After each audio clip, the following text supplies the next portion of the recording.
Assalamualaikum warahmatullahi wabarakatuh. Kami dari kelompok 12 akan mempresentasikan proyek aplikasi yang kami buat yang bernama OneHelp berupa dokumen SKPL. Sebelumnya, perkenalkan anggota kelompok kami. Yang pertama ada saya sendiri, yang kedua ada Rehan Agus Priyatna, yang ketiga ada Suryani Lestari.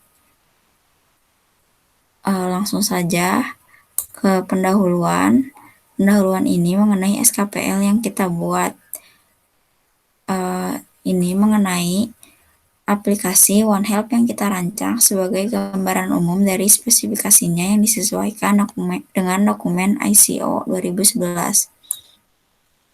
Selanjutnya adalah tujuan mengenai pembuatan dokumen ini, yaitu untuk menjelaskan spesifikasi aplikasi OneHelp sebagai acuan untuk pengembangannya di tahap yang selanjutnya.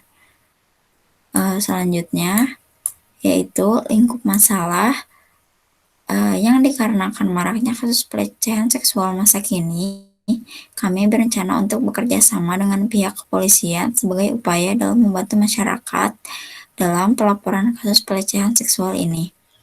Dalam aplikasi ini, pengguna hanya perlu menekan tombol darurat yang akan mensinyalisir kepada pihak kepolisian bahwa ada pelecehan seksual yang terjadi, yang dapat juga dijadikan bukti jika diperlukan. Selanjutnya ada definisi akronim dan singkatan. Yang pertama ada SKPL yang kepanjangannya spesifikasi kebutuhan perangkat lunak, atau dalam bahasa Inggrisnya disebut juga sebagai Software Requirement Specification atau SRS. Ini adalah suatu dokumen spesifikasi perangkat lunak yang akan dikembangkan. Selanjutnya ada GPS, kepanjangannya adalah Global Positioning System. Adalah suatu sistem untuk menentukan posisi di permukaan bumi dengan bantuan penyelarasan sinyal satelit. GPS ini digunakan dalam membantu proses pelacakan pihak berwajib untuk mengetahui letak posisi korban. Selanjutnya ada OneHelp, merupakan aplikasi yang kami buat. Diambil dari fungsi satu klik untuk menerima bantuan. Selanjutnya ada OHXX, yaitu kode yang mempresentasikan kebutuhan pada OneHelp, di mana XX merupakan nomor fungsi produk. Selanjutnya ada OHNFXX, merupakan kode yang mempresentasikan kebutuhan non-fungsional pada OneHelp, di mana XX merupakan nomor fungsi parameter. Selanjutnya ada referensi yang kami temukan sebagai acuan untuk membuat dokumen SKPL ini. Selanjutnya ada deskripsi umum dokumen. Deskripsi umum dokumen ini menjelaskan tentang 3 bagian utama SKPL yang kami rancang. Yang pertama, lingkup masalah dalam pengembangan perangkat lunak, definisi, referensi, dan deskripsi umum mengenai dokumen SKPL. Lalu yang kedua berisi mengenai penjelasan umum tentang aplikasi OneHelp yang akan dikembangkan, perspektif produk, fungsi produk, dan karakteristik pengguna, dan juga batasan dalam penggunaan aplikasi dan asumsi yang digunakan mengenai pengembangan aplikasi OneHelp. Lalu bab 2 menjelaskan mengenai deskripsi umum dari perangkat lunak. Yang pertama ada perspektif produk yang menjelaskan sudut pandang aplikasi OneHelp, di antaranya mengenai pelaporan kasus pelecehan seksual, sistem edukasi mengenai kasus pelecehan seksual, serta pendampingan korban pelecehan seksual. Selanjutnya ada gambar dari perspektif produknya. Berdasarkan gambar tersebut, masyarakat sebagai klien yang menggunakan aplikasi Android, sedangkan pihak kepolisian menggunakan web sebagai server. Klien menyampaikan laporan pengaduan yang akan disampaikan kepada pihak kepolisian dan masuk ke basis data. Laporan tersebut berupa Google Maps untuk mengambil data lokasi dari lokasi kekerasan dan akan mengirimkan informasi kepada kepolisian yang mendeteksi lokasi kekerasan tersebut menggunakan koneksi internet. Sistem ini menggunakan basis data MySQL dan dapat diakses selama semua pengguna memiliki koneksi internet agar klien dapat melakukan pengiriman data, dan data tersebut dapat disimpan dan diakses kembali Apabila pengguna membutuhkan data dari sistem, maka data akan dikirim dari user melalui web service untuk diubah menjadi dalam bentuk JSON. Lalu, user akan menerima data yang telah disesuaikan ke antarmuka di aplikasi Android. Melalui aplikasi berbasis web, kepolisian mengelola data pengaduan dan berita. Pengguna mengirimkan dan meminta data kepada web server menggunakan koneksi internet menuju basis data. Kemudian basis data melalui web server mengirim kembali data yang diperlukan kepada pengguna dengan menggunakan koneksi internet.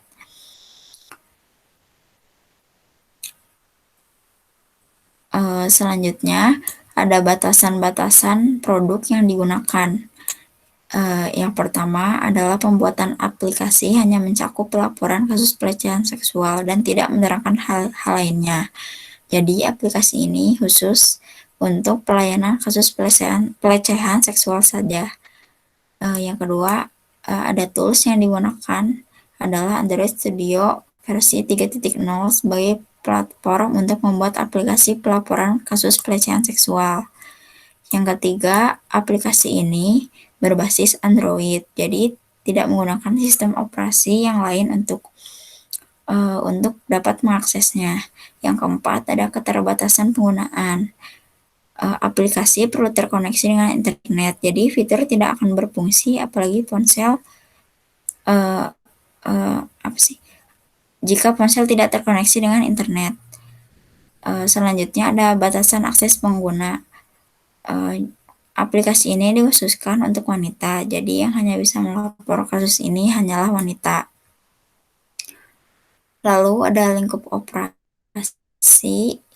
Kami menggunakan beberapa pendukung, yaitu sistem operasinya menggunakan Android. Untuk klien Microsoft Windows versi 7, 8, 10 untuk server dari kepolisian. Selanjutnya, DBMS menggunakan MySQL. Aplikasi pembangunnya menggunakan Microsoft Visual Studio dan Android Studio. Lalu, web server menggunakan Apache. Selanjutnya, bab 3 akan dijelaskan oleh rekan saya, Suryani.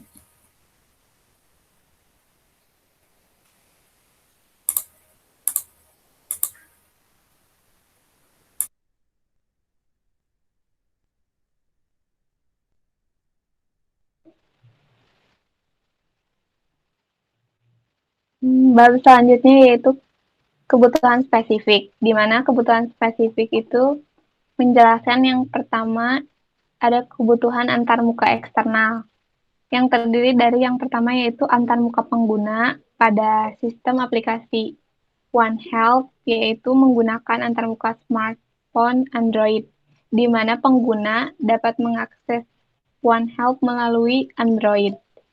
Simulasi membuat laporannya dengan menekan tombol lapor pada tampilan utama menu aplikasi.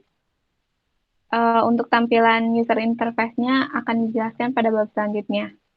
Selanjutnya yaitu ada antarmuka perangkat keras, di mana perangkat keras yang digunakan yaitu smartphone berbasis Android, di mana dapat terhubung dengan internet, GPS, serta voice recorder. Selanjutnya ada antarmuka perangkat lunak, di mana perangkat lunak yang digunakan untuk membangun sistem yaitu yang pertama ada bahasa pemrograman Java,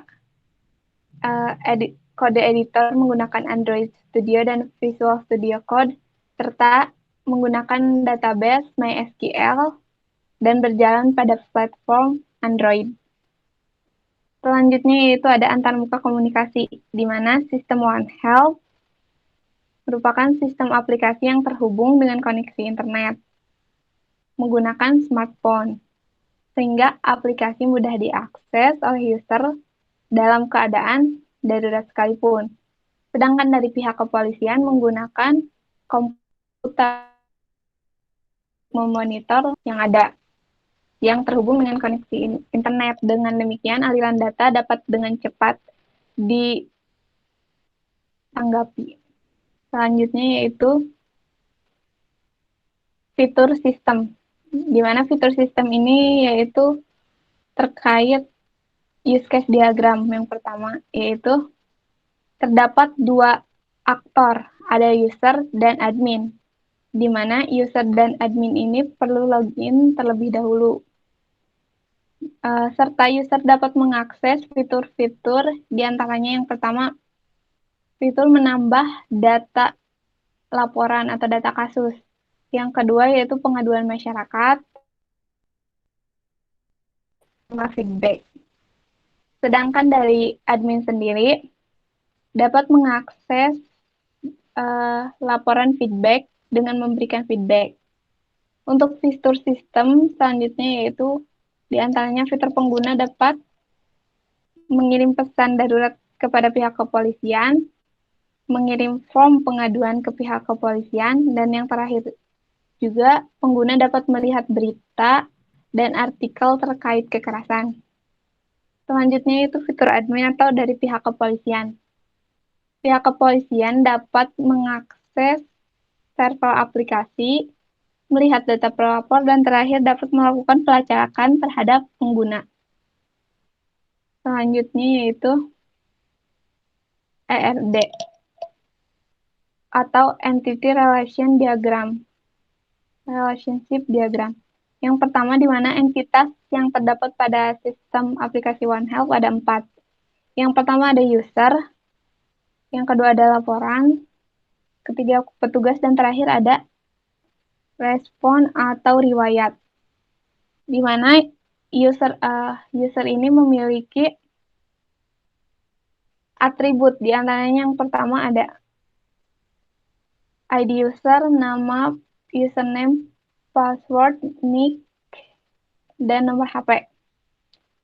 Di mana user dapat memberikan laporan, di mana laporan sendiri memiliki atribut-atribut terkait, dan laporan tersebut diterima oleh petugas. Lalu petugas merespon dan mengirimkan riwayat kepada user. Selanjutnya yaitu user menerima riwayat respon dari admin atau petugas. Selanjutnya ada diagram konteks. Terdapat dua entitas diantaranya user dan admin, di mana user melaporkan data kasus sehingga diproses dan menghasilkan laporan kasus kepada admin. Dan admin memberikan laporan dan tindakan yang sesuai kepada sistem untuk diberikan kepada user sebagai feedback dari kasus. Selanjutnya ada DFD level 1. Di mana DFD level 1 ini terdapat proses pertama yaitu daftar akun. Jika user belum memiliki akun. Lalu user akan memberikan data akun, sign up, dan memberikan data akun untuk melakukan proses login kembali. Jika user telah memiliki data login, maka user akan memasukkan data login dan masuk ke proses kedua. Selanjutnya yaitu data login akan masuk dan diproses. Jadi user dapat menambahkan data laporan yang akan dilaporkan. Data laporan tersebut dapat diproses menjadi data laporan sehingga dapat dimasukkan ke dalam data kasus, dan data kasus tersebut dapat diakses oleh admin. Pada proses selanjutnya, admin dapat mengirimkan feedback atau data feedback kepada user dengan memberikan notifikasi kasus, dan user menerima data feedback. Untuk deskripsi DFD sebagaimana yang pada tahap pertama membuat akun baru, sistem membuat data akun baru. Setelah itu data login, user masuk ke dalam dashboard pengguna, lalu menambahkan data laporan. Setelah itu user memasukkan data yang diperlukan untuk melengkapi laporan. Maka laporan dapat diproses oleh admin. Selanjutnya yaitu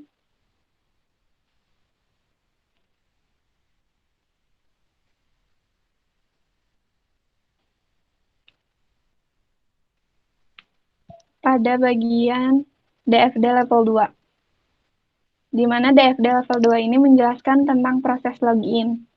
Proses login di mana baik user maupun admin memasukkan data nick dan password, lalu data login tersebut disesuaikan dengan data yang tersimpan dalam data login dan diproses. Jika login gagal, maka akan kembali ke proses pertama, dan jika login berhasil, maka akan masuk ke proses selanjutnya, yaitu verifikasi data login dan masuk ke dashboard-nya masing-masing. Selanjutnya itu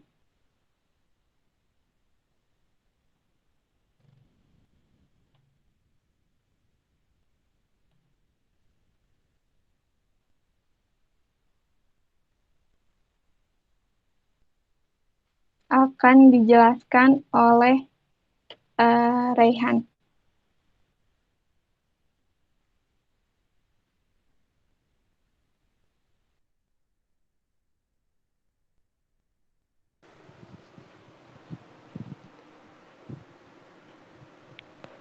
Oke, yang selanjutnya pada bagian 4, verifikasi dan validasi. Kemudian ada bagian 4.1, bagian verifikasi. Di sini terdapat tabel yang ketiga, yaitu verifikasi, yang berisi item dan verifikasi. Item di sini terdapat 7 macam, dan verifikasi berupa pertanyaan yang berupa SKPL yang harus diverifikasi ulang. Yang pertama, item ketepatan. Apakah semua kasus penggunaan dapat direalisasikan melalui sequence diagram? Ya, semua kasus penggunaan dapat direalisasikan melalui sequence diagram. Buktinya terdapat ERD dan DFD yang berisi proses fungsi pada aplikasi. Kemudian pada item kerancuan. Pertanyaannya, apakah terdapat penggunaan susunan kata seperti mungkin, memungkinkan, seharusnya, dapat, lebih baik, beberapa, seringkali, atau kata lain yang tidak mempunyai ukuran pasti. Di SKPL ini terdapat penggunaan kata dapat, namun kata dapat di sini menunjukkan tugas dari fitur aplikasi tersebut. Kemudian pertanyaan, apakah sudah menggunakan struktur standar bahasa yang baku? Jawabannya, penulisan SKPL ini sudah menggunakan standar bahasa yang baku. Kemudian kelengkapan, apakah semua referensi didefinisikan sepenuhnya? Ya, referensi sudah didefinisikan sepenuhnya di SKPL ini pada bagian pendahuluan. Kemudian, apakah semua pengertian yang tidak umum didefinisikan? Semua pengertian yang tidak umum sudah didefinisikan pada bagian pendahuluan. Kemudian, apakah semua kondisi dan hubungan keterkaitan spesifikasi kebutuhan fungsional terdapat di dalam SKPL? Semua kondisi dan hubungan spesifikasi kebutuhan fungsional sudah terdapat di dalam SKPL ini. Kemudian pada item konsistensi, apakah setiap atribut didefinisikan sekali saja, dan apakah setiap metode didefinisikan sekali saja? Atribut sudah didefinisikan sekali saja pada RD, kemudian metode sudah didefinisikan sekali saja di dalam SKPL menggunakan metode prototype. Kemudian pada item dapat diverifikasi. Pertanyaannya, apakah semua kuantitas spesifikasi dalam pengertian terukur? Semua kuantitas sudah dalam pengertian terukur. Misalnya pada bagian tabel kebutuhan non-fungsional yang menyatakan bahwa spesifikasi RAM pada aplikasi ini sebesar 1 GB.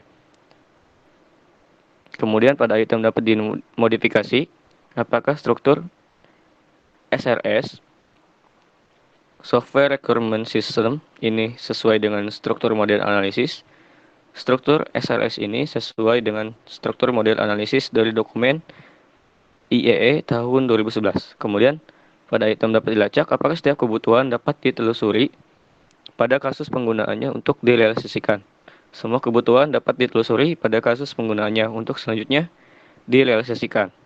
Kemudian, pada bagian 4.2, validasi, bagian 4.2.1 pada struktur sistem, terdapat tabel 4, yaitu validasi struktur item.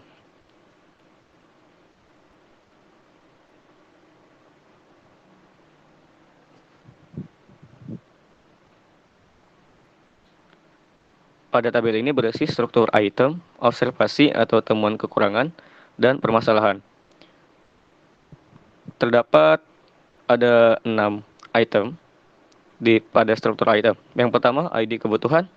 Setelah dicek, tidak ada permasalahan. Dan buktinya yaitu pada bagian pendahuluan terdapat OH strip XX yang merupakan ID kebutuhan pada aplikasi ini. Kemudian struktur item kebutuhan yang tidak dapat diverifikasi, tidak ada permasalahan. Kemudian teks penjelasan diagram, tidak ada permasalahan karena sudah terdapat deskripsi tentang diagram. Kemudian pada indeks, tidak ada permasalahan karena di awal sudah merupakan indeks bagian revisi. Kemudian semua event sudah ditangani oleh fungsi yang ada. Tidak ada permasalahan bahwa semua kasus atau permasalahan yang terjadi sudah ditangani oleh fungsi yang ada pada aplikasi. Kemudian semua teks dan data pesan ada dalam database. Proses ini masih dalam proses pengembangan dan tidak terjadi masalah. Next.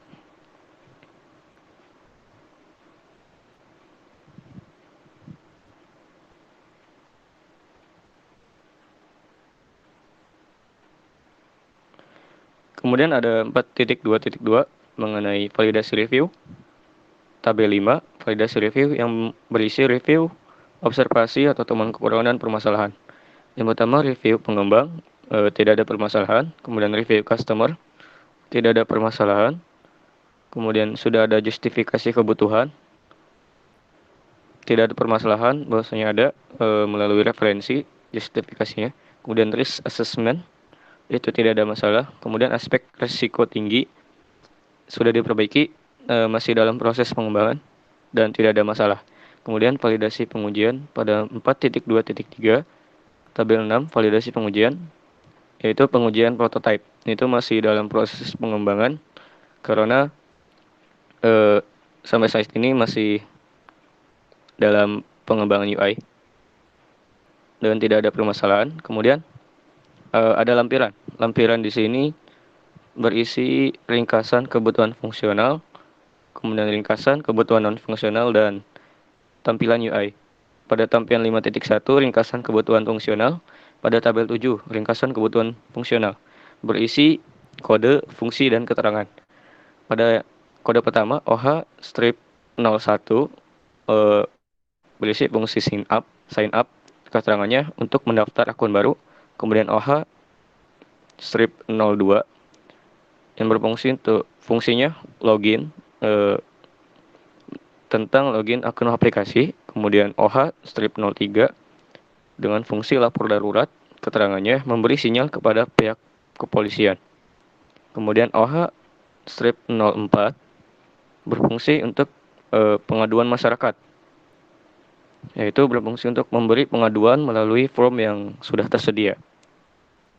Kemudian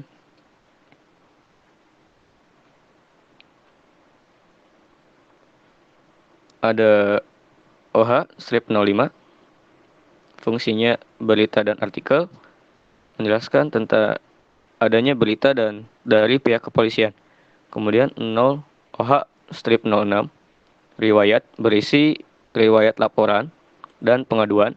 Kemudian OH strip 07, berisi profil pengguna. Kemudian OH strip 08, dashboard laporan yang berisi laporan yang sudah masuk kepada pihak kepolisian. Kemudian ada OH 09, ada sinyal one, yaitu tampilan pada saat mendapat sinyal laporan. 2. Tentang ringkasan kebutuhan non-fungsional. Pada tabel 8 berisi kode, parameter, dan keterangan. OH strip NF 01 dengan parameter availability dengan keterangan aplikasi dapat dimatikan jika tidak diperlukan, dengan catatan data-data sudah disimpan. Kemudian ada kode OH strip NF02 dengan parameter reliability dengan keterangan aplikasi bergantung pada jaringan internet. Kemudian ada OH strip NF03 dengan parameter ergonomi dengan keterangan aplikasi mempunyai desain yang friendly. Kemudian ada OH strip NF04 dengan parameter portability memberi pengaduan melalui form yang tersedia. Kemudian OH strip NF05 dengan parameter memori membutuhkan memori RAM minimal sebesar 1 GB. Kemudian ada OH NF06 dengan parameter safety dengan keterangan aplikasi ini aman untuk digunakan. Kemudian ada OH NF07 dengan parameter security dengan keterangan menggunakan autentikasi login untuk setiap user yang berbeda-beda karena menggunakan sistem input nomor NIK pada KTP. Kemudian ada kode OH NF08 dengan parameter bahasa komunikasi. Bahasa yang digunakan pada aplikasi ini menggunakan bahasa Indonesia yang dapat dimengerti oleh penduduk Indonesia. Kemudian ada OH NF09 dengan parameter pengguna dengan keterangan pengguna hanya dikhususkan wanita. Kemudian di sini terdapat tampilan UI pada aplikasi. Yang pertama ini ada awalan berupa logo dan nama aplikasi. Kemudian ada get started. Di sini merupakan tampilan menu-menu utama dan ada dua pilihan, yaitu daftar dan masuk. Daftar untuk pengguna untuk mendaftar aplikasi, kemudian masuk untuk login aplikasi. Di sini login menggunakan sistem input nick dan password. Kemudian untuk sign up-nya terdapat username, email, nick, dan input password. Kemudian di bawahnya setelah pengguna itu daftar, kemudian masuk, terdapat juga fungsi profil di bawah. Nah, ya, fungsi profil di sini sudah termasuk nama, nick, dan data diri yang sudah terdapat di KTP karena sebelumnya sudah memasukkan input nomor nick dan terdapat di database. Kemudian muncullah data diri yang sudah terintegrasi. Kemudian ada email, password, dan nomor HP yang dapat dirubah oleh pengguna. Kemudian ini fitur utama selanjutnya yaitu lapor darurat. Lapor darurat di sini fungsinya untuk melaporkan pada saat keadaan darurat dengan mengklik satu tombol berada di tengah. Kemudian selanjutnya aplikasi itu menampilkan maps. Maps itu lokasi pengguna saat melakukan penekanan lapor darurat. Kemudian di situ ada waktu dan ketika si pengguna itu menekan tombol tersebut, maka aplikasi tersebut akan merekam audio yang direkod oleh HP tersebut berdasarkan waktu. Di sini maksimalnya 10 detik. Kemudian di samping ada fungsi riwayat. Fungsi riwayat di sini menampilkan riwayat-riwayat dari laporan si pengguna. Kemudian di bawah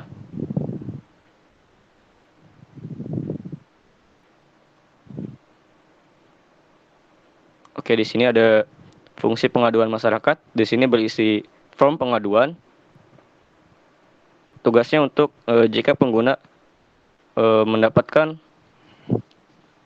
sebuah perilaku kekerasan atau apa untuk mengadukan keluhan tersebut. Di sini ada nick,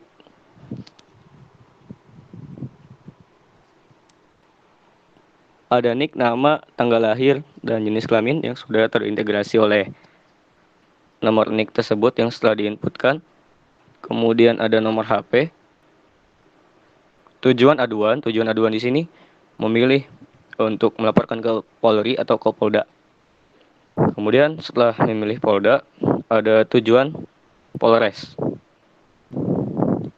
Kemudian setelah itu ada nama terlapor. Itu fungsi opsional karena apabila pengguna ingin merahasiakan nama itu dapat dilakukan. Kemudian ada alamat terlapor, itu juga opsional. Di sini untuk membantu kepolisian juga. Kemudian isi dari pengaduan tersebut atau isi keluhan yang dialami oleh pengguna.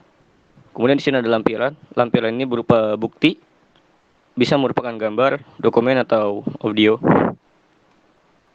Kemudian di sini fungsi utama lainnya itu berita dan artikel, memuat beberapa berita dan artikel mengenai kepolisian. Kemudian di sisi samping ada sidebar, menu sidebar itu yang menampilkan beberapa fungsi utama untuk memudahkan pengguna menggunakan aplikasi. Mungkin dari saya cukup sekian.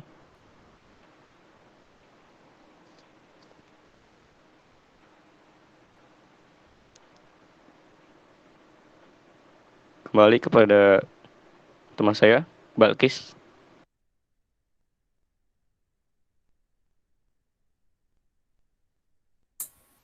Baik, sekian saja presentasi dari kelompok kami. Mohon maaf bila ada kesalahan. Wassalamualaikum warahmatullahi wabarakatuh.